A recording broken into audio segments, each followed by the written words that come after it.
What's up, y'all? Winnie here, and today we're going to be checking out the Blood Angels. Usually, when I do the Warhammer 40K wiki, I try to get through the entirety of whatever it was I was reading about.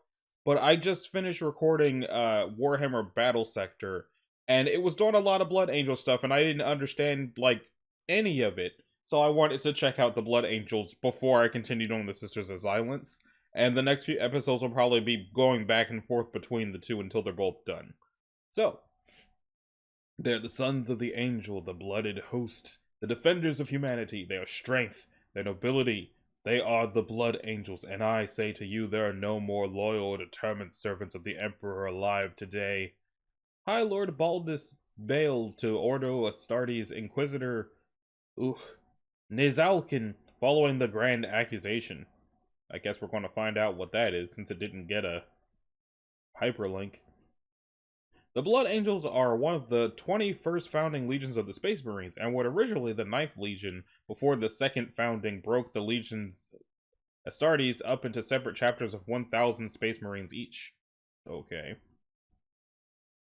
They are well known across the galaxy for their bloodthirsty nature in battle, and feared for the curse of flawed gene seed they carry. The Blood Angels are amongst the longest living of the Adeptus Astartes, with some of the chapter Space Marines having served the Emperor of Mankind for over 1,000 standard years.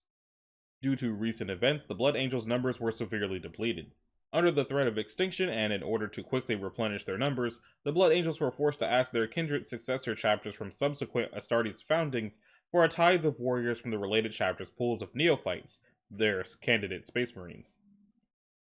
With these tithes of new recruits and the recent arrival of the Primaris Space Marines during the Indomitus Crusade, the Blood Angels were able to replenish their losses, though they still face a time of trial like none the chapter has known since the days of the Horus Heresy. The Blood Angels are the noble descendants of that most puissant and angelic of the Primarchs, Sanguinius. They are perhaps one of the most celebrated chapters in the entire Imperium. Their countless heroic deeds and victories are known to untold billions of the Emperor's subjects across the length and breadth of the galaxy. Not sure why that's a hyperlink. The beauteous, angelic visages of the chapter's heroes adorn Gothic facades and stained glass windows in a million holy basilicas, and their portraits gaze serenely from endlessly copied and much cherished illuminated tomes. Yet, hidden from the multitudes, the Blood Angels harbor a terrible curse. When their beloved Primarch was slain at the hands of the arch-traitor Horus at the very height of the Horus Heresy, every Blood Angel was doomed to share a portion of the pain inflicted upon his flawless form. From that day forth, every Blood Angel has been tormented by visions of the last moments of Sanguinius. The older the Space Marines get, the more frequent and debilitating such waking nightmares become. Should he not fall in battle, every Blood Angel will one day become so consumed by these soul-searing visions that he will descend into a madness in which he must witness the death of Sanguinius over and over again, ever unable to intervene as the War Master enacts his vile treachery. The very inevitability of their curse ennobles the battle brothers of the Blood Angels, driving them ever onward to a glorious death in the name of the Emperor and their Primarch. Where lesser men might have surrendered to the dark urgings to shed the blood of the enemies of the Emperor, the Blood Angels have remained pure and noble for 10,000 standard years. Despite this, the chapter is dying, for each year ever more of its brethren succumb to the so-called Red Thirst, the desire to rend limb from limb those responsible for the death of Sanguinius, and by extension every enemy of the Emperor. The death of Sanguinius represents one of the most perfidious and tragic moments of the Horus Heresy, for he died at the hands of his brother Primarch, the Arch-Traitor Horus. Although some say that the sacrifice weakened the War Master just enough to allow the Emperor to later defeat him at the climax of the Siege of Terra, the death of Sanguinius is mourned to this day and felt keenly by the Blood Angels, in whose veins his blood still pumps. When war calls and blood is spilled, the Blood Angels are gripped by a fury born of the last moments of their Primarch's life. For some, the thirst is too great, and they are entirely overcome by what is called the Black Rage, cursed to end their days reliving their beloved Primarch's death over and over again. The beatific sons of Sanguinius are known and celebrated across the Imperium, representations of the greatest heroes of the Blood Angels carved in marble, painted in oils, and sewn in tapestries, in a million cloisters and more. Their angel-winged Primarch is an object of veneration on countless worlds, his perfect visage gazing down on the faithful with a mixture of benevolence and pity. The Blood Angels are the inheritors of Sanguinius, and they bring death from above to the enemies of the Emperor. The chapter seeks the beauty of perfection in all it does, and in one particular field of warfare surpasses all other practitioners. While all chapters of the Adeptus Astartes are masters of the Drop Pod and the Thunderhawk Assault, the Blood Angels have become synonymous with the flawless execution of the Aerial Assault. They employ an entirely new pattern of vehicle of mysterious origins, the Storm Raven gunship. This vessel appears as a lighter cousin of the Thunderhawk, and while its smaller size means it carries less weaponry and a smaller troop capacity, it greatly makes up for this in speed and maneuverability. Maneuverability. While the Adeptus Mechanicus took several standard centuries to examine and debate the use of the standard template construct imprint of the gunship, the Blood Angels saw its worth immediately and set about introducing it into their armory. Lately, the chapter's forge has been able to perfect its fabrication methods to such an extent that the gunship is now being used throughout the entire force. While the gunship is only just beginning to enter service in other Astartes chapters, the Blood Angels are already masters of its use, and they have refined methods of aerial assault others are just beginning to learn. The Blood Angels' doctrine of aerial assault culminates in savage close combat. Whether they are delivered into battle by Thunderhawk or Storm Raven gunship, or into the troop bay of an armored transport such as a Rhino, Razorback, or Land Raider, the Blood Angels are all but peerless in their mastery of close assault. This is in part because the gene seed of Sanguinius grants his sons an incredibly long lifespan, even for space marines, during which endless solar hours of practice and countless battles hone their skills to perfection. Yet, the Blood Angels are not driven towards the fury of close assault by tactical necessity or battlefield doctrine alone. The chapter's reliance on blood and the need to cleanse it to keep the flaw at bay exerts a strange and all but irresistible hold on the Blood Angels. In battle, the Blood Angels are drawn to spill the blood of their foes, and their ordinarily noble countenance can occasionally transform into twisted, rage-fueled masks of savagery. I have to assume this is why the forces of Khorne showed up during that battle in Battlesector. Because if this is how the Blood Angels fight all the time, Khorne must love seeing them fight. This is referred to as the Red Thirst, and it is something that every Blood Angel experiences. For many, the Red Thirst is prelude to the ultimate expression of the flaw, the Black Rage, in which the state becomes permanent and all-consuming.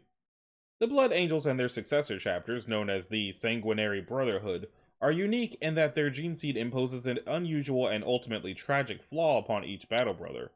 For most chapters, service begins as a neophyte, with the initiate becoming ever more senior the more battles he survives, until the few that remain are granted command of a company, become a specialist such as a chaplain, or even become the master of the chapter itself. The Blood Angels experience an entirely different journey, though few outside their ranks ever learn of it. The Blood Angels possess an almost supernaturally noble, almost saintly countenance, their features handsome and pure. This is all the more amazing because the chapter recruits from the short and stunted men of the tribes of Baal, riddled with stigmata, lesions, and carcinoma caused by radiation poisoning. Their drastic transformation into the saintly neophytes is only made possible by arcane blood rites. Over a lifespan far longer than that of the average Astartes, the Blood Angel hones his skills, yet with each battle, he is experiencing something more of the flaw, the urge to spill the hot, steaming blood of his foes growing ever stronger. As it does so, the Battle Brother is driven to spend longer periods of time purging his own bloodstream within the crimson embrace of his transfusion casket. After several centuries of service, he must spend long solar hours within it, having every drop of his blood scrubbed clean. At some point, the Blood Angel is likely to feel the stirrings of something deeper, the rage descending not at the culmination of battle but before it. These are the first echoes of the Black Rage, and while most Blood Angels fall in combat long before succumbing to it, those who cannot hold it at bay are forced to enter the chapter's infamous Death Company. So, let me scroll back up, because look at all these names. Let's see. Warcry for the Emperor and Sanguinius! Death! Death! So, first founding, 30th millennium, successors of the Revenant Legion, successor chapters, the Sanguinary Brotherhood, including Angels and Carmine, Angels and Erythian, Angels Excelsis, Glorious, Numinous, Penitent, Resplendent, Sanguine, Vermilion, Angels of Light, of the Grail, Atlantean spears, blood dragons, blood drinkers, blood eagles, legion sides, swords, wings, brothers of Jared of the Red, burning blood, carmine blades, charnel guard, unrecognized, crimson knights, crimson legion, swords, cure blades, death wardens, disciples of blood, dragons ardent, exsanguinators, flesh eaters, flesh terrors, golden sons, grail guard, knights of blood, of the chalice, sanguine, lamenters, the lamenters? Someday. Red Knights, Red Ceres, Red Wings, the Remnants, Ruby Crescent, Sable Brotherhood, Sable Knights, Sanguine Hosts, Scions of Sanguinius, Sons of Sanguinius, Templars of Blood. Their homeworld is Baal. Okay, cool. Scroll back down. So we got to the chapter history, which just goes and goes and goes, and then the Legion organization. I feel like we're probably not going to make it through the chapter history today, but I'll see how far I can get. Because as I've said before, Bandicam gets weird once your videos pass an hour, so I'm going to try to not have that happen. Alright, so, the chapter badge. I got a pin of that symbol from the Warhammer store in Connecticut, and I think I gave it away because at the time I knew literally nothing about the Blood Angels at all. And now I'm learning about the Blood Angels, and now I kind of wish I still had it. Instead, I just got these lightning bolts for whatever faction that's for. And what I think is, maybe Nurgle symbol, somebody's.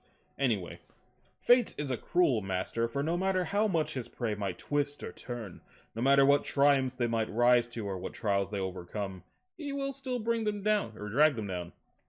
The Blood Angels struggled against the fate written into their very genes, defied the role the Emperor chose for them, and dared to believe they could transcend the darkness that followed them. They took the worst of mankind and made it something bright and true. They rose above what they had once been and stood astride the fledgling Imperium like the guardian angels for which they were named. Yet, nurtured in their successes were the seeds of their fall, and the jealousy of the fallen War Master Horus, who saw in them everything he himself had thrown away. The opening stroke of the Horus heresy brought the Blood Angels to their knees, and the tragedies that were to follow would shatter their resolve and leave them broken. Such is the nature of the Ninth Legion that they did not surrender to despair nor surrender to darkness, but rose again and again. What might have Sanguinius and his sons achieved were it not for the dark fate brought upon them by treachery and genetics? What brilliant flower might have bloomed from the carnage and blood of their origins? That unknown future is yet another casualty of Horus's civil war. The Blood Angels left to endure the slow degeneration of their noble line with the stubborn pride that is their hallmark. The dregs of old night. There are many noble legends of the Unification Wars, of the battles where the Emperor's newborn Space Marine Legion swept aside all who opposed him before them. Among these tales, there are none to be found that mention the Ninth Legion, only grim rumors and half-heard whispers. Where the first companies of the other proto-legions were bathed in, or blooded in Albia, Indonesia, and France. Alongside the massed ranks of the Thunder Warriors, the Ninth Legion was absent, granted a role as vital as it was unsightly. Frank, Indonesia. Not sure what Albia is supposed to be. The old Ninth Legion served the Emperor as an inferno serves a general upon the battlefield. They did not conquer, but instead ravaged, growing and growing as they went, a weapon that could not be directed or controlled, only endured. Few in number, the early Space Marine legions fought as mere vanguards to larger forces, a sharp dagger alongside the blunt sledgehammer of the armies of unification. They were the fulcrum upon which battles turned, the point of control, waging small-scale battles by precision strike and audacious raids. The Ninth Legion was made in a different image. Even in their earliest days, they were among the largest of the proto-legions, and when they made war, it was like the sudden arrival of a tsunami, sweeping away the opposition in a flurry of brutal assaults. They found themselves deployed to the most dangerous war zones of Terra, to those accursed regions ravaged by the radphages and chemstrains of old night. Places where only the most twisted and debased breeds of mankind still lived. In the wastelands that existed outside of history's spotlight, they held the line, alone and unnoticed while the Emperor drove home his grand conquests. This grim fate was no accident, no arbitrary choice made by a distant general, for each of the legions had been granted genetic tools to fit the roles for them by the Emperor, and the Ninth Legion was no exception. Where other legions took only the best recruits, princes, and champions among the conquered techno-barbarian nations of Old Earth, and produced but few initiates, the Ninth Legion took in the hordes of dispossessed and broken and made of them an army of angels. Scarred by so many long generations mired in the rad zones and sunken fortresses of Terra's poisoned wilds, these creatures were no longer entirely human, but horribly mutated beasts that the tyrants of Old Earth had driven out and hunted. Yet, from such base materials emerged a breed of legions Astartes uniformly tall and fair, their features sculpted in stern elegance. The unique genetic template of the Ninth Legion's as yet unknown sire seemed to favor the twisted and warped, though the pain it inflicted on those inducted into the Legion was more than most could bear. As those weakened by years of exposure to the most horrific rad zones and poisons rarely survived such an ordeal, the number of recruits that endured to become Astartes of the Ninth Legion were few. Yet, unlike the other legions, the Ninth cast their net wide, and claimed entire tribes of wastelanders, prisoners of war, and the long train of hopefuls that always followed in their wake seeking the miracle of transformation. The bloody-handed apothecaries, plied their knives without rest to keep the Legion at fighting strength even in the most hellish war zones. And through the legend of the Ninth languished, its ranks did not. Even as their ranks swelled, the dark rumors that followed them grew as well, for the Emperor's legacy had endowed them with other, darker gifts. These gifts were also to grant them a new epithet among the rank and file of the Emperor's mortal armies, the Eaters of the Dead. For in the wake of each battle, the elegant forms of the Ninth Legion haunted the field of battle long after the fighting had ceased, seeking out the finest among the fallen and feasting upon their flesh and blood. Many of the victories to bring the unification to Old Earth were marred by the sight of blood-smeared angels stalking the fallen and wounded champions of the enemy across the fields, choked with corpses, though few among their detractors realized the purpose of this grim fixation. For this, too, was part of the Emperor's grand design, for through the genetic augmentations that had transformed them, the Ninth Legions were capable of stealing their enemies' power from them, genetically absorbing their knowledge and skill, and making them their own through the use of their homophagia implants. All that was required was the consumption of the foe's bodily tissues. Are you trying to tell me that the Ninth Legion were human Tyranids? Because that's what that is. That is most assuredly what that is. In the broken places where they fought, alone and far from aid, this trait brought the Ninth Legion's priceless information and made even the most raw recruits battle-ready. Yet the macabre reputation they had gained hung about them like a shroud, lessening their achievements. They had been created to fight monsters alone and in the darkest places, but in doing so they risked becoming creatures even more foul than those they fought. This makes it feel like there's a certain irony to the fact that they seem to be fighting Tyranids all the time. The Revenant Legion. The wars of unification swept out into the Sol system like a storm, unstoppable and wild, and so too went the Ninth Legion. Despite being among the largest in number of the early legions, its ranks bolstered by widespread recruiting during the War for Old Earth, the Ninth found no place in the host's array to assault the Jovian moons or the resource-rich inner worlds during the early days of the Great Crusade. Instead, its flag was planted among the artificial moons of baleful Neptune, whose labyrinthine tunnels and dark halls were the lair of Xenos raiders and the last genetically debased human colonists of that far-flung outpost. There was little here to be gained but time, precious time for the Emperor to claim the orbital shipyards of Saturn and the allegiance of Mars, for which he needed the raiders and mutants of the outer worlds held in place. To that end, he sent the Ninth Legion forth to die. 12,000 warriors of the Ninth Legion, all veterans on wars on Terra, disappeared on the moons of Neptune. While the Emperor and his grand armies brought Saturn, Mars, and the inner worlds to heel, no word of the Ninth Legion reached them, either of their success or annihilation. By the time these conquests were completed and the Emperor returned to the cold darkness of the outer system, few expected to find anything other than frozen corpses.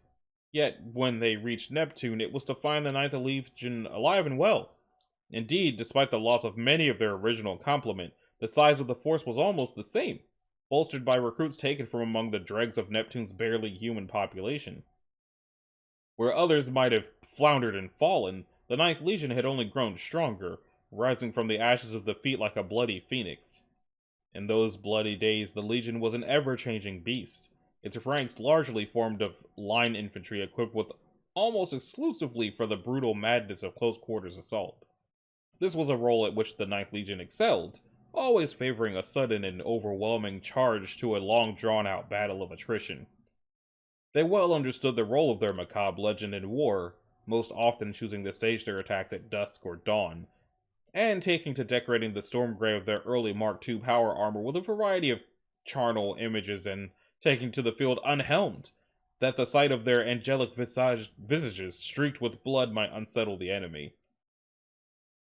Some companies even began to incorporate the secret bloody rituals of the Legion into their doctrines of battle, tearing apart the enemy on the field of battle or indulging in bloody feasts to break their morale and set panic in their ranks. Again and again, the Ninth Legion would be cast into the crucible of destruction, only to emerge each time as hale as they had been before. Each time they took from the enemy what was required to fight on, and grasped victory where others had seen only defeat and despair, though it left them changed.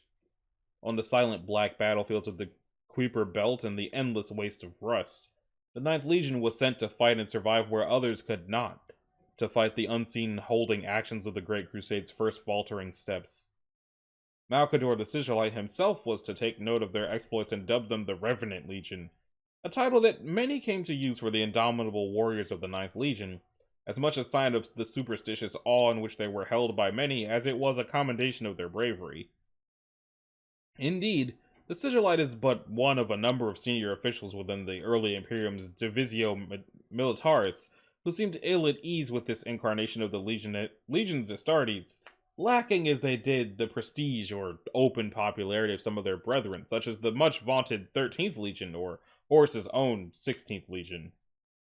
A dangerous and unsightly weapon to be unsheathed only in dire need and then quickly hidden away again, the Ninth Legion found themselves often in the company of those legions less favored by the bright lords of the newly forged Imperium. With the savage warhounds and oft-forgotten 4th Legion, in whom Horus had found his own disposable weapons, they found a bitter kinship, though it was rare to see these legions gathered together. Yet it was the work of these ingloriously practical and gore-spattered warriors that set the foundations of the Imperium in place, though there are scant songs sung in praise of the deeds the Emperor commanded them to perform in the pursuit of the Golden Empire which he sought to build. The Immortal Ninth. Time and time again, the pride of the Ninth Legion was to fall on the field of battle, yet the records of their valor make common mention of the same handful of warriors and champions. Some remembrancers and historians have taken this to indicate a long history of redoubtable heroes, even going so far as to compile these records into a number of epic stanzas, forming these separate entries into a single legend.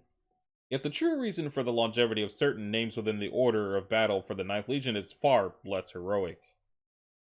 Since its foundation, the Ninth Legion had operated in the most extreme battlefield conditions, and necessity had forced upon them a number of practices that might otherwise be seen as monstrous. One among these, fostered by the nature of their design and the conditions under which they fought, was the consumption of fallen captains by their followers in order to preserve their hard-won skills and experience. As a mark of honor as well as practicality, it also became accepted that recruits took the names of those whose skills they absorbed, and lieutenants would assume the names of their captains. Such was the resemblance of each member of the Ninth to their flawless brothers that most outsiders failed to notice this subtle brand of immortality. The most famous example of which being the figure thought to have served as the Ninth Legion's first and only master, other than Sanguinius himself. Known to history as Ishidar Suros, this warrior is commonly held to have commanded the Ninth from Unity to the discovery of Baal in 843 of the 30th. Yet a closer examination of records shows that that name died numerous times, only to be replaced by another. Over time and battles past count, this practice became an honored tradition of the Legion, a visceral ritual that bound the survivors together despite their often disparate origins. Yet, as much as it bound those of the Ninth Legion to each other, it forced them away from their brethren among the Imperial Army and other legions. In the years before Sanguinius' return, no few of the other Primarchs expressed a distaste with the practices of the Ninth Legion, though they could not dispute their success on the battlefield. Such was the legacy of mistrust and barbarism that the Ninth carried with them, one pressed upon them by the brutal necessity of their calling. The Charnel Feast. In the early years of the Great Crusade, as the fleets of the Emperor first pushed beyond the boundaries of what is now known as the Segmentum Solar and into wilderness space, his armies would encounter battlefields to shake the sanity of mortal men. Of these fell and terrible places, termed zones mortalis in the formal language of the Divisio Militaris, missing a letter there. Few were more loathsome than the world known to history as Quiberon, whatever. The first expeditions to Quiberon were to vanish without a trace, 4 full regiments of the Imperial Army's Veridon regulars swallowed up and gone, and a flank of the Great Crusade's galaxy-wide advance left open. In response, the Emperor unleashed his own terrors to seek out whatever beasts might lurk there. Running ahead of the expeditionary fleets of the Great Crusade in aid of the Veridon regulars, 3 companies of the 9th Legion's Astartes were dispatched to Quiberon. The world was a wasteland of irradiated sands inhabited by chattel tribes of degenerate mutants and ruled by a techno-barbarian warlord, Eclobia. These tribes were both bodies to be spent in conflict and the primary foodstuff of Quiberon's inhabitants, each sustained by a vicious economy of ritual acts of bloodshed and cannibalism. It was these mutants which had been encountered by the beleaguered ranks of the Imperial Army stranded on the planet.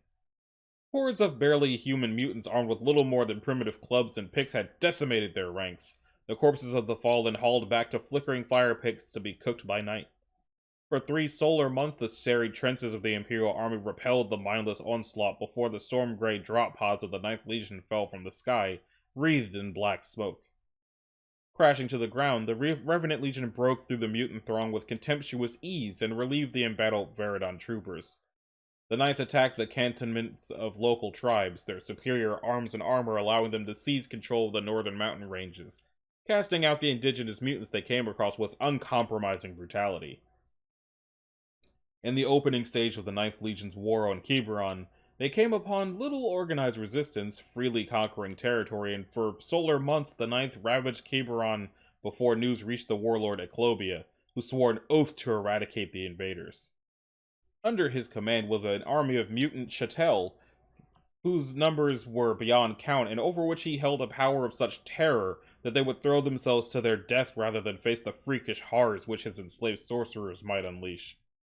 As the 9th Legion crossed into Eclobia's territories, the resistance they met from indigenous forces increased until the 9th was drawn into full-scale battle. Initially, they easily quashed any bands of savages making strikes against the edges of their line, but quickly these became an unending deluge of bodies which threatened to overwhelm and encircle the remains of the 3 companies. The 9th girded themselves to repel the tide of mutants whose hideous deformities made them capable of rendering ceramite with their tortured flesh and whose numbers set the earth a-tremble at their approach. Though the legions Astartes fought doggedly, killing scores of enemy for each battle brother lost, the sheer number of the foe began to force them back. Attempting to regroup, the 3 companies of the 9th Legion formed a spearhead in an attempt to break through the mutants and reach the distant banner poles that signified the position of the Horde's brutish commander. As the tip of the Legion formation threatened to reach the encampment of Eclobia, the horrors of Old Night were unleashed. Reality rippled and tore as the cracked skulls ensorcelled chattel brought forth horrors beyond description, reaping a hideous toll of casualties among the Astartes and the mutant horde indiscriminately, turning the tide of the battle. Incapable of combating such a threat, the 9th Legion warriors were forced to quit the field of battle or be utterly destroyed. A choice that might have doomed other more honor-bound legions, but not the pragmatic Revenant Legion of old. The legionaries turned and hacked a red path through the throng with toothless chainswords, broken blades, and the cracked pieces of their own fallen comrades' armor. The strength of almost 2 companies was lost in that monumental battle, and those legionaries who escaped were forced to question how they could survive and endure without reinforcements or resupply. The staggering degree of losses suffered created the need to reorganize Legion resources among little more than 380 remaining legionaries, speaking to the utilitarian and consequentialist nature of the psyche of the early 9th Legion. Foremost among these assets, the Apothecarian was reformed and grown into a combat support formation. The survival of the remaining legionaries, as well as propagating gene seed, considered paramount to their ability to continue to pursue conquest. Reformed in the crucible of war, far from the path of the Great Crusade, those orphan companies of the Ninth Legion recommenced their campaign at a more considered pace, making squad-based shock assaults against enemy encampments before withdrawing to avoid organized reprisals. The campaign soon stagnated into a pattern of thrust and counter-thrust, a war fought on the back foot to bleed the foe whilst hugely outnumbered. This war, which became known as the Banquet of Quiberon, continued unbroken for 12 standard years, all but forgotten by the wider Imperium. The Ninth Legion, piece by piece, broke the tribes of the world in bloody close-quarters actions and refused to be drawn into a full-scale engagement.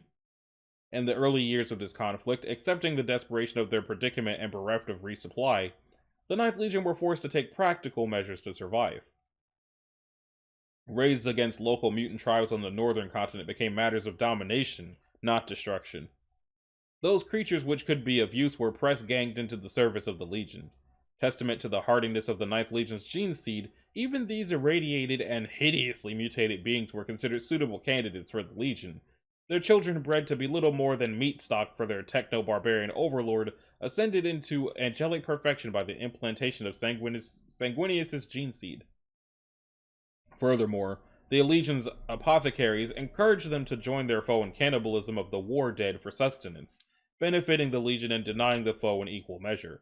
These practices allowed the Ninth to replenish its numbers and continue without contact with the wider Imperium greatly beyond the capability of any other Legion.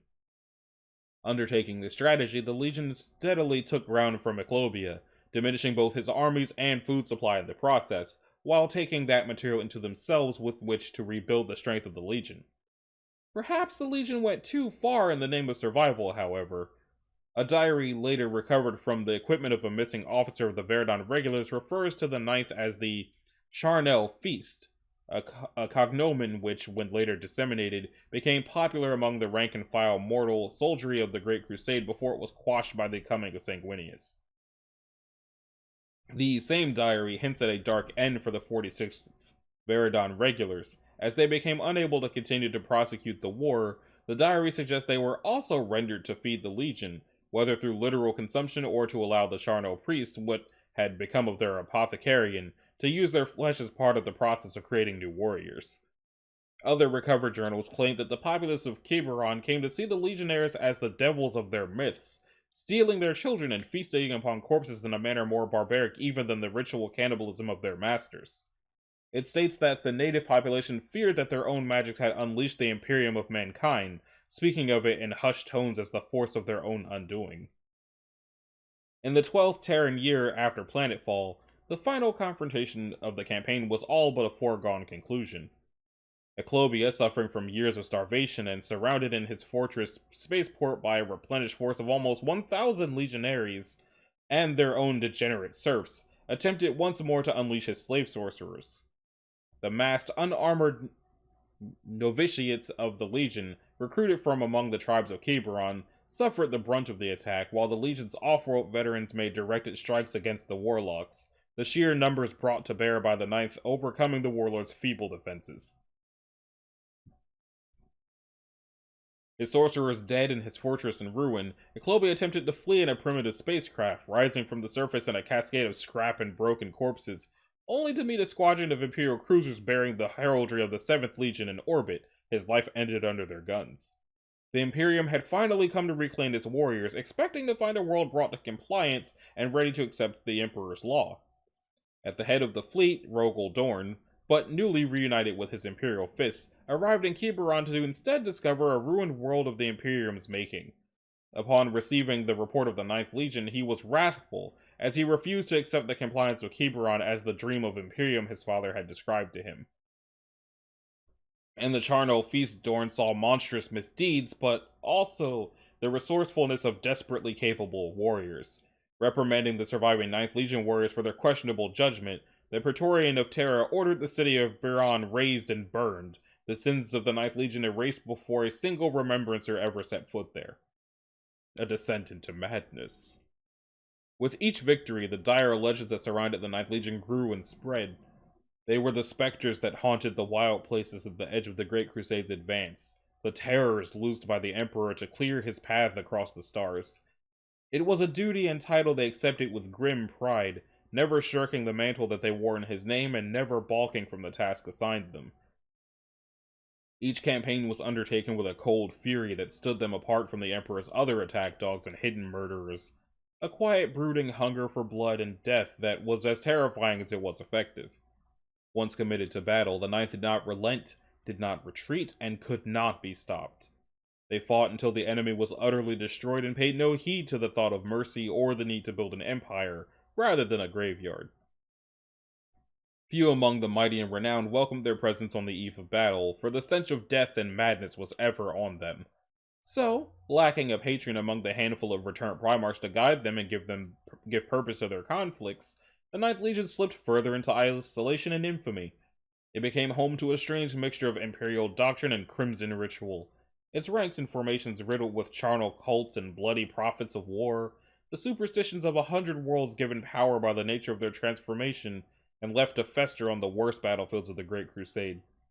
Worse, the appearance of these blood-soaked angels, tall and striking, perhaps even more so when caked in the gore of the battlefield, often set those they brought into the Imperium to their worship, lest they anger the Red Angels that had come.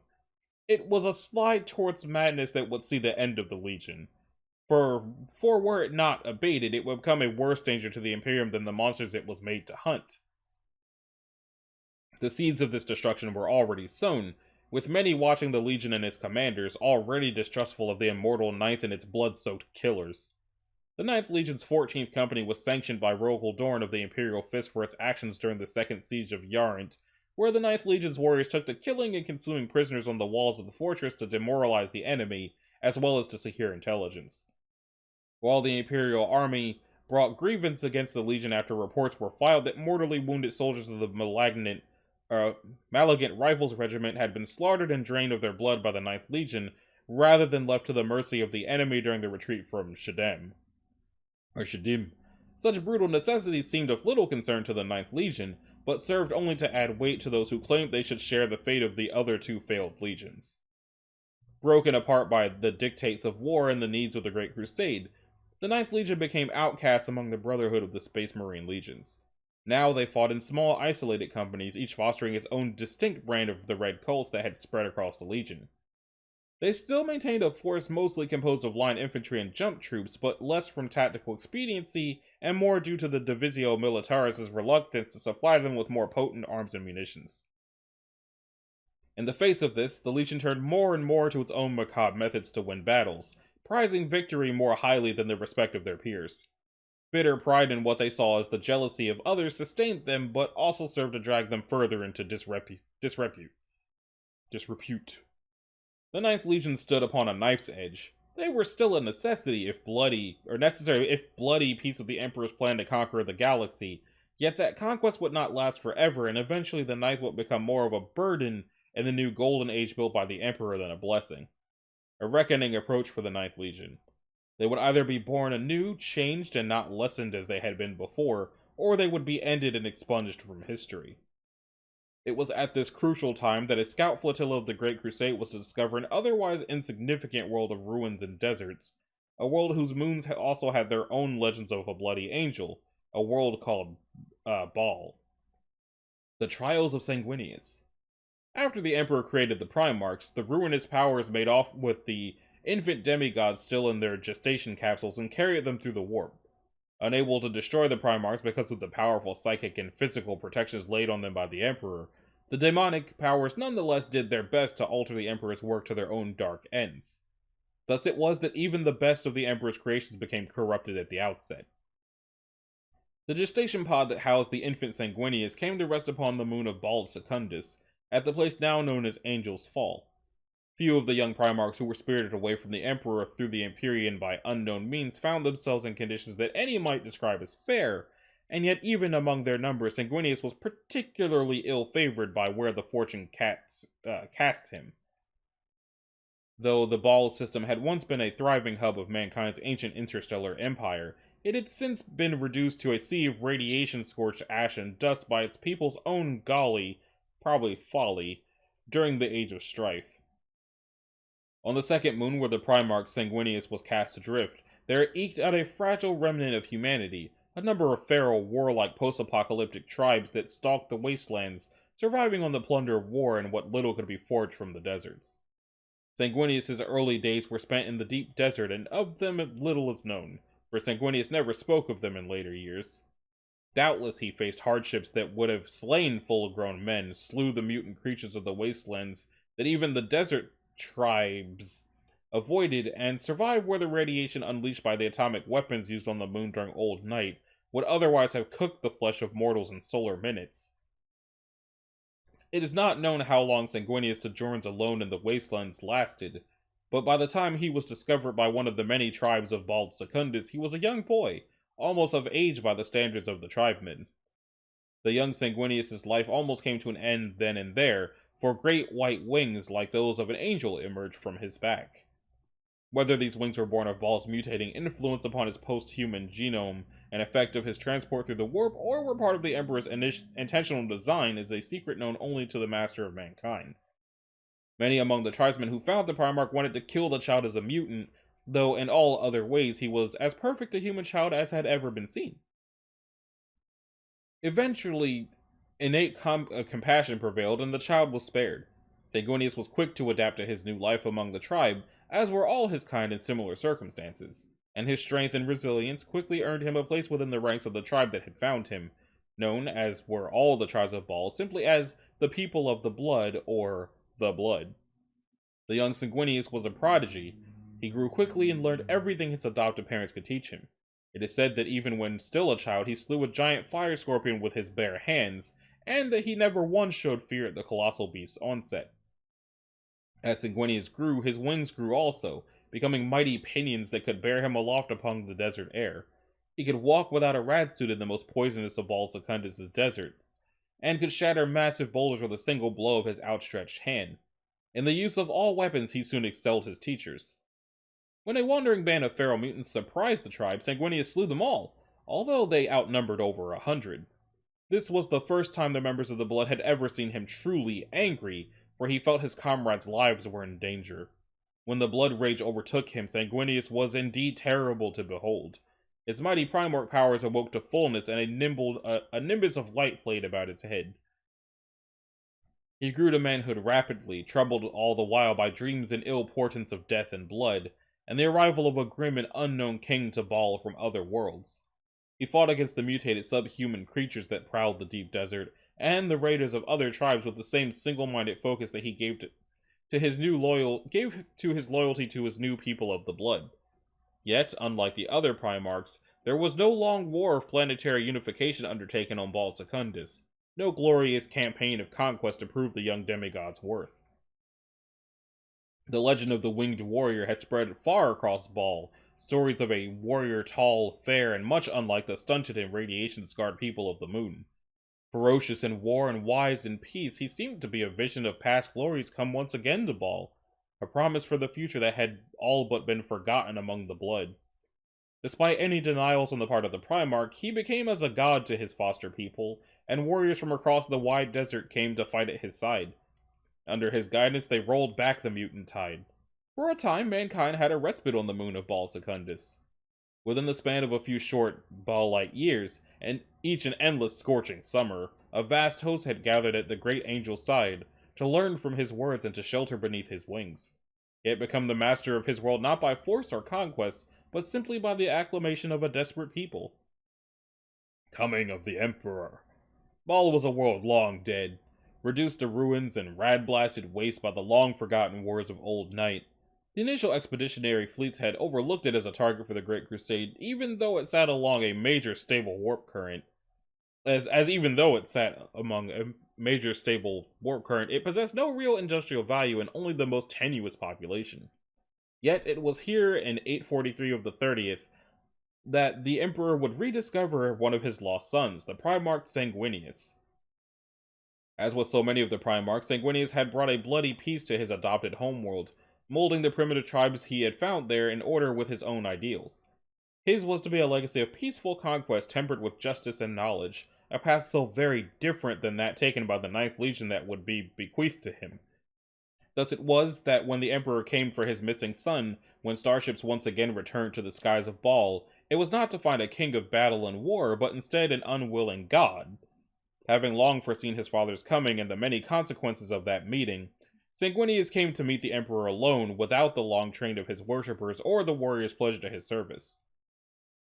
Alone he fell to his knees before his father and asked only for the lives of his followers, fearing the wrath of the man who had sworn to topple all religions. Seeing in the winged Primarch a servant of rare talents and keen loyalty, the Emperor granted his wish. His imperial truth was withheld from Baal, and no imperial ship would set itself down upon the second moon of Baal again, save at the behest of Sanguinius himself. The blood would continue to live as they always had, kept in part as surety against the great angel's pact, and Sanguinius himself departed to begin his service to the Emperor. That's interesting, that he was able to just go, Dad, I know that you want to destroy religion, but can you not hurt these people? They kinda raised me. And he's like, you know what? Fair. Come on, let's go conquer the galaxy. Okay, Dad, let's go. Tegar campaign. Sanguinius was to learn the ways of war at the side of Horus himself, accompanying that Primarch and his Luna wolves to see how war was waged among the stars and to understand the functions of the vast imperium that the Emperor was building. As Sanguinius forged a bond of trust with his mentor and brother, the Ninth Legion was finally summoned to attend upon their new and true master. Gathered from distant war zones across the galaxy, it took many solar months for each disparate band of the Ninth Legion to be found and recalled. It would be 2 standard years and 4 solar months before the gathering was complete, and on the storm-racked world of Tegar, an army of grim killers with the faces of angels assembled, eagerly awaiting a new slaughter of which to partake. The captains of the Revenant Legion, the Great Crusade's blood-soaked angels, gathered as Stormbird transports bearing the mark of the Luna Wolves descended from orbit. From within came a troop of warriors clad in the white of Horus's own legion, yet the one at their head was not Horus, though by his stature he was a true son of the Emperor and one of his Primarchs. Great white wings unfolded, and Sanguinius revealed himself to his Gene sons, his sculpted features the very image of those that thronged about him. Sanguinius beheld the gathered warriors of the Ninth, each bearing the scars of unrelenting battle both on their proud faces and in the dark recesses of their spirits. These were not men to be impressed by the pomp and ceremony of his escort, nor by simple strength of arms. The winged Primarch, amid the rain and storms of that far world, took a knee before the rough-cast killers and scarred blood drinkers, and, rather than demand their allegiance, he offered them his own. The warriors who had offered up everything to the new Imperium and in return been granted only scorn and mistrust, were now offered a Primarch's loyalty given freely and without reservation. Sanguinius had won their devotion with his actions, and to seal them to him, he led the assembled legion on their first campaign together, standing in the front lines of battle where his valor spoke for the sincerity of his pledge. The storm-racked fifth world of the Tegar system, Tegar Pentaris, was the stage upon which Sanguinius fought for the loyalty of his legion. There he gave of his blood in the maelstrom of combat and came to understand the true nature of his sons. Sanguinius witnessed the bloodlust and fey hunger that ran through his legion's core and recognized it as his own darkness. The abhuman hordes of Tegar and their bestial thralls fell before the Ninth Legion like wheat before a scythe, Sanguinius himself claiming the pelt of a dire Carnodon as a trophy of battle and a symbol of the pact he had formed with his sons. In the gore-spattered aftermath of the campaign, Sanguinius saw one possible future, a crimson future of war eternal where his sons would truly become monsters, the playthings of a dark and terrible fury. Yet, the winged Primarch did not despair.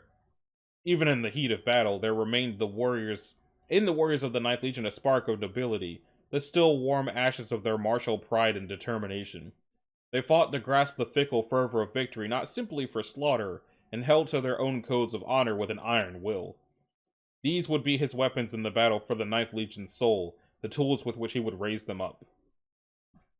The winged Primarch knew full well that no future was absolute, no dark fate beyond hope of repair, and with the end of the battle for Tegar, he declared, "Even though a darkness hangs over them, a future soaked in blood and horror, they are angels yet. Angels of blood. The Ninth Legion, the Revenant Legion, had been reborn and earned a new name, the Blood Angels. Da-da-da-da. A Legion reborn. The newly titled Blood Angels did not return en masse to Baal. That blistering wasteland had little to teach them that the ruins of Terra and 1,000 other dead worlds had not. Instead, Sanguinius sought the aid of his brother, Horus, who had been his mentor and friend during his first years as part of the Emperor's Grand Army. Dividing his legion, its heraldry now changed both to honor the Primarch and to match the new name they had been granted. He set each company to fight alongside one of Horus's own Luna Wolves companies. At the side of these renowned warriors, the Blood Angels would fight for the next solar decade, seeing the fall of countless worlds and the prosecution of campaigns of every kind, from the brutal simplicity of wars of extermination to the deadly subtlety of quiet campaigns of strike and fade. In the shadow of the Luna Wolves, and the greatest of the Emperor's Primarchs, those once outcasts of the Ninth Legion would gain stature in the eyes of their peers and a newfound sense of decorum. Each of the campaigns was a new trial, a subtle test selected with keen insight by the two Primarchs to salve the wounds inflicted by time and fate upon the Blood Angels. Sanguinius instilled in his sons a new sense of pride, not in simple carnage and the blood-soaked eternity of melee, but in a future in which they stood as exemplars of the Imperial Creed, equal even to Horus's own warriors. In the year-long siege of Anaxis 12, they grasped the value of brotherhood as they stood shoulder to shoulder with the Imperial fists against a tide of Hrud that seemed without end. On Cambriol and Pre-Halt, they were taught discipline as they matched blades with the inscrutable Eldari Reavers, while on Kentaurus Beta they learned something of mercy as Sanguinius led them on the bloodless pacification of the Kentauran colonies. With each battle, the legions shook off part of the stigma of their past and took their first faltering steps along a new path. Eager to prove worthy of the oath Sanguinius had made to them, the warriors of the Ninth Legion strove to put aside the gore-soaked solitude that had once been the armor of their pride, and to embrace the new virtues Sanguinius had shown them. Fury tempered by wisdom, blood hunger chained with discipline. When the Ninth Legion finally came to Baal, they were no longer that rough beast which had once stalked Terra, but were now a legion reborn in form more fitting of their angel-winged sire. There, on the sands of Baal, they were met by the newly raised and trained contingents of Astartes drawn from the blood, the native people of that rad-scoured system, whom Sanguinius himself had raised up and schooled in the arts of war. The two halves of the legion were joined, warriors from both Terra and Baal spread across the many companies of the Blood Angels that they might strengthen each other and weaken the hold of the Ninth Legion's Terran past. The hunger remained, of course, a shackled beast that lurked ever ready at the edge of madness, waiting for the chance to be set free once again. But by the faith of their Primarch, they had a firm hold of its fetters. The Blood Angels honed their minds and wills, devoting themselves to a study of wisdom as well as war. They became scholars as well as warriors, and under the approving gaze of their winged Primarch, they put aside the barbarism they had once embraced and sought to prove themselves a force worthy of the future for which they fought. As time passed and the Blood Angels' past slipped from the memories of those they fought alongside, the blood hunger became little more than a myth, a half-remembered ghost story of ancient ghouls once bound in service to the Emperor. Those few among the Legion that succumbed once more to its thirst, or to the black fury that followed on its heels, were quietly concealed, granted the Emperor's peace, or sealed away on Baal.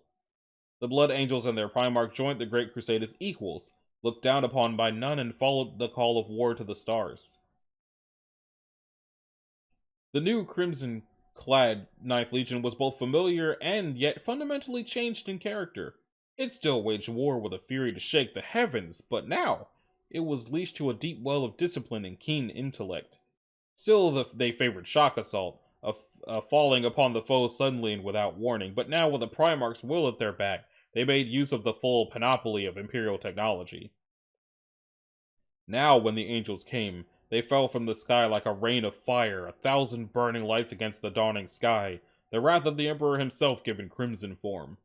Nor was this to the extent of their skills, for though the sudden onslaught was their preference, they knew now full well the value of the feigned retreat, the gun line, and 100 other stratagems besides. They were a legion fully formed, so much more now than the simple bludgeon they had once been, and this is perhaps the truest evidence of the Emperor's plan for his legions, that with their Primarchs they became whole. far more than the sum of their genetic legacy and the harsh lessons of unification. So it was that the Great Crusade surged onwards as never before. New battlefronts opened up under the Primarch's direction, and worlds were reclaimed by the thousand. Throughout it all, the Blood Angels and their Primarch, Sanguinius, fought at the Emperor's side, serving as honor guard to their beloved creator. Driven by their still fiery temperament, the Blood Angels' fearsome reputation as shock troops came to feed a rivalry between them and the equally assault-oriented World Eaters Legion. Yet in truth, the Blood Angels were never as ferocious as the World Eaters, for the wise influence of Sanguinius tempered their bloodlust. Of all the Primarchs, Sanguinius formed the closest bonds to Horus, Leman Russ, and Jagati Khan, or Jagatai Khan. Though he was yet in the early days of his legend, Sanguinius was thought to be the noblest of the Primarchs and was ever deep in the Emperor's council.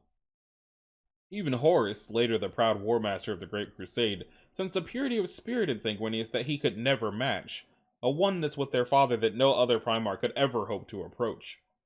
Whilst many of his brothers fought the Great Crusade solely out of the joy of battle, Sanguinius fought to secure the golden era of peace and prosperity which would surely follow. His vision was the Emperor's, a hope of mankind united in peace and prosperity. Alas, it was not to be. The burning of Anaktor. Anaktor is a star system no longer listed on any Imperial map. It features in no record of conquest, nor on any battle honor, or in any Divisio Militaris archive. Only in the Great Library of Terra, hidden deep beneath the Imperial Palace and among the ranks of the Blood Angels themselves, can the story of this long-forsaken battlefield be found. It is a cautionary tale, still told among the ranks of that crimson-clad brotherhood. A tale of an angel's rage and a legion's shame. It shows, perhaps, that the two legions, the old Ninth Legion and the Blood Angels, are not as far apart as history would have us believe. Once to be found in the aerospace traveled by the expeditionary fleets, but a short sojourn through the warp past proud Anvilus itself, Anaktor of old was a small haven of mankind that had weathered the storm of old night. It had done so by being ready to sacrifice what it must and take what it could, its small but effective void navy making a wasteland of neighboring star systems in order to provide for its people, surviving on plunder and slaves. Indeed, so efficacious was this strategy that by the time the first of the Imperial scout ships arrived on its borders, Anaktor was not only surviving but thriving. So secure did it feel in its small glory and petty strength that those first Imperial scout ships were met with fire and thunder. The first of the Imperium's fleet to receive word of this attack was a host of the Blood Angels, Sanguinius at its head and 12 companies of his sons standing ready. Already engaged in an augur sweep of the nearby sectors, Sanguinius ordered their course diverted to Anaktor and their fleet arrayed in attack formation. They broke Aether with gun ports open and cannon primed, and in a short, brutal engagement, broke the enemy fleet waiting for them, the marauder craft of Anaktor proving little match for the brute battleships of the Blood Angels. Within short order, the Ninth Legion had pushed on to the first inhabited body in the system, throwing a cordon of iron around it and lighting the sky with the immense firepower of their cannon. A small airless orb, the inhabitants of Anaktor Extremis were limited to a garrison of Anaktorian soldiers, waiting in subsurface habitats whose presence was betrayed only by the guns that bracketed the sky above them. Uninhabited by any civilian presence, Sanguinius ordered an immediate assault, eager to deny the enemy time to regroup and recover its momentum, committing the 1967th, 171st, and 94th companies to the attack. Preceded by a brief but highly accurate bombardment that cracked the surface and shattered the guns of the Anakran defenders, a path was opened for drop pods and assault craft that followed on its heels. Brutal close-quarter combat enveloped the cold subsurface halls of Anaktor Extremis as the Blood Angels carved a red path through them. The enemy they fought was so heavily cybernetically augmented as to be barely recognizable as human, and were dubbed the Iron Bulls by the Imperium troop for the sensory horns grafted onto their skulls. Though among their own people they were called the Kusariku. Wielding primitive plasma casters and grav lances, the Iron Bulls held against the forces of the Ninth Legion for 6 solar hours, holding each intersection of the labyrinthine tunnels with tenacious courage and consummate skill. All across the desolate outer worlds of the system, the same story was written in fire and blood. The Blood Angels harried and beset the enemy, who resisted with great valor, fighting to the bitter end on every outpost and imposing upon the Ninth Legion a high cost for each world that fell. Amid the asteroid fortresses of the belt that encircled the outer system, the Iron Bulls staged ambushes and feigned retreats, drawing the legionaries of the Ninth Legion towards craters rigged with blasting charges, sacrificing their own lives to stymie the Legion's advance. On a Noctor median, the gateway to the inner system, they drew a line with their own bodies, fighting a sprawling battle across 50 kilometers of shallow acidic sea and rocky archipelagos, riding great multi-legged augmetic frames like mounts into battle, and stalling the advance of 9 companies of the Blood Angels. The warriors of the Ninth Legion came to admire the courage of the foe, and took great pride in the victories won against them. Sanguinius himself gave the order for a 6-hour ceasefire in honor of the foe's valor and sacrifice, for though the Nocturans refused all attempts at direct communication, he wished to offer a salute to the warriors who had fought so well. Privately, the winged Primarch lamented the need for their destruction, and hoped that the pause his ships arrayed in space just short of the system's throne world would convince the Nocturan leadership to bow before the Emperor and wed their strength to that of the Imperium. However, what came next was to shatter any such hope and kindle the wrath of the Great Angel in its full and terrible glory. Advancing under a flag of truce, several Nocturan craft approached the Blood Angel's flagship Red Tear, or possibly Red Terror, each a wallowing transport barge signaling in the obtuse language of a Noctur that they bore gifts for the Primarch, scans revealing no targeting or aberrant energy readings until the moment the first barge erupted in flame. 132 Blood Angels died in the explosion that ripped through the fleet, doubling at a stroke the number of casualties the legions had sustained in the campaign. 3 cruisers sustained significant damage, and one, the Inculcator, was gutted and left aflame from stem to stern, damaged so severely that it would later be abandoned. His trust betrayed and many of his sons dead as a result of the low treachery of his foe, Sanguinius let slip the collar of discipline and called for a day of revelation, a reckoning for Anoctor and a redress of the wrongs done to his legion. The people of Anoctor had proven themselves unworthy of a place within the Imperium, and unworthy of the Great Angel's respect or mercy. Surging forward, the Blood Angel's vessels blasted a bloody path through the inner system, annihilating those few squadrons of Anoctor's defense fleet that remained, and rained nuclear fire onto every isolated outpost, leaving only ashes and fields of glass. The Noctor responded in desperation, shielding military targets with civilian populations, launching suicide runs with more fire ships and attempting further ambushes. All failed in the face of the Blood Angels' unleashed fury, and their ships enveloped Anoctor Centralis, a brutal constellation of lights in the night sky. There they waited, while below, the Iron Bulls rushed to man defenses, herding their people to form shields around gun platforms and fortresses, while the Blood Angels watched. Then, as dawn's purple haze colored the horizon, the Blood Angels fell from the sky, at their head a host of silver-masked Erelim, the Angels' Tears who served as the Blood Angels' destroyers. They chose as their target the single largest force of the Iron Bulls marshalling in defense of their throne world, seeking to cut the heart from the enemy in a single stroke. Like meteors, the drop pods smashed home amid the Iron Bulls' lines, some opening like lethal flowers to reveal missile pods that spat flame and death, while others disgorged crimson-clad killers, their bolters roaring. With the formation of the enemy broken and its soldiers in disarray, the main force of the Ninth Legion descended on fiery contrails, alighting at the battle's frenzied center and throwing themselves into the fray without hesitation. What had begun as a battle swiftly became a rout and then a slaughter, as the Blood Angels pierced the heart of the enemy formation and slew their command echelon, throwing the Iron Bulls into chaos. The enemy driven before them, the Blood Angels, without pausing to regroup or resupply, drove forward relentlessly. Their sorrow concealed by the ornate masks of their order, and bound by the oaths they had sworn, the Erelim and their brothers swept across the planet like a crimson tide. Any who raised arms against them were slaughtered, for this was not to be a battle, a matching of wits and blades in honest combat, but instead a massacre. The Blood Angels brought forth those devices and munitions that Sanguinius rarely gave countenance to the use of, the terror known as phosphex, and the invidious curse of rad weapons. Cities became charnel fields of broken corpses, forests and fields became cinders and ash, and fortresses open and blackened wounds. Anactor Centralis was not conquered, but ruined. No man in arms was left alive, no stone left upon stone, and those of its people that survived the fighting would become serfs to labor in the belly of the Legion's ships or in distant manufactoria. Thus ended the fighting in Anactor, a bloody tribute to the terrible rage that still festered at the heart of the Ninth Legion even after its unification with its Primarch. The last of the Iron Bulls to fall did so at the hand of Sanguinius himself, who cut a path into the palace of that system's petty ruler alone, save for a small cadre of his sanguinary guard.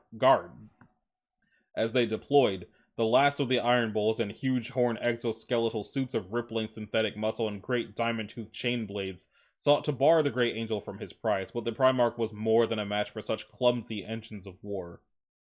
Borne through the air on white wings now spattered in blood and gore, he swooped upon the ungainly suits, cleaving them apart or plucking them from the ground only to release them in a plummet to their doom, swiftly clearing his path to the throne room. There, the Great Angel himself dragged the quivering lordling from his throne and brought him forth to witness the ruin of his kingdom, the wrath of the Emperor, and the price of his own treachery. Dang. Icons of an empire. At the height of the Great Crusade, 1,000 times 1,000 worlds were brought into the fold of the Imperium. Uncounted billions of men under arms fought in the name of the Emperor and created legends that endured for millennia. Of those legends, it is the legions Astartes that stand tallest and shine brightest, each a burning brand of martial excellence that lit the way for the mortal armies that followed on their heels.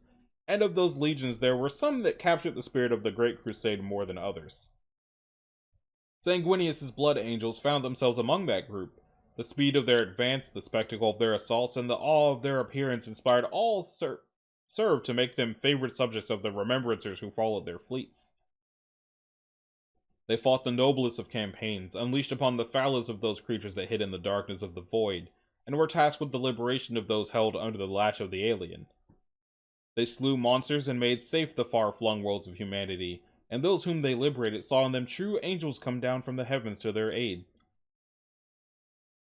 Among their own transhuman kin, they also found great acclaim, in part for the campaigns fought at their sides in the past years, the skills at arms which they displayed on the field, and the magnanimous nature of their warriors. Yet much of their reputation for the goodwill extended them was to come from the noble mien of the angel himself, for of all the Primarchs of the Emperor, he was the most beloved and admired. The sons of the Emperor had often been a fractious brotherhood, with many bearing grudges or perpetuating rivalries among their kin. Among them all, Sanguinius was perhaps the most admired and respected, for he held none of his brothers lesser than himself, and met each with an open warmth and goodwill that calmed even the rage of his grim brother Angron. Of them all, perhaps only Horus was held in more respect, though the Lord of Chthonia's colder demeanor and more brooding aspect left him more aloof than the winged Primarch. Sanguinius was welcome among the courts of worlds without count, from the exotic thrones of far colonies to the baroque nexus chambers of the Mechanicum's distant realms. He embodied the pride and optimism of those golden years, when it seemed that none could stand against the armies of the Emperor and the galaxy was laid bare for their conquest.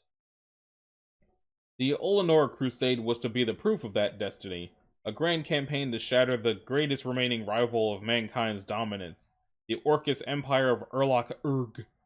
Here, Horus would break that foe in the largest battle of the Great Crusade, winning a grand victory, and yet even after that accomplishment at the triumph of Olenor that would follow, many expected Sanguinius, who had not been present for the fighting, to receive the laurels of the new rank of War Master as the Emperor retired back to Terra.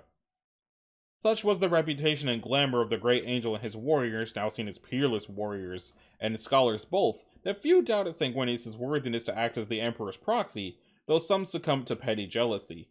This was the apex of glory for the Blood Angels and their sire, a peak they would stand upon for only a short span, and from which their fall would crack the very foundation of the Imperium. Yeah, let me check to see how far into part 1 this is. Scroll. Okay, so it looks like there's a whole lot more left of part 1. So, I'm going to stop this episode here before Bandicam has its little stroke. If you liked it, a like and a subscribe would be groovy. If you want to click the bell, you can do that as well so that you're notified of future uploads. and I will see y'all in the next video, which should be more Sisters of Silence after this, and then back to the Blood Angels. Later.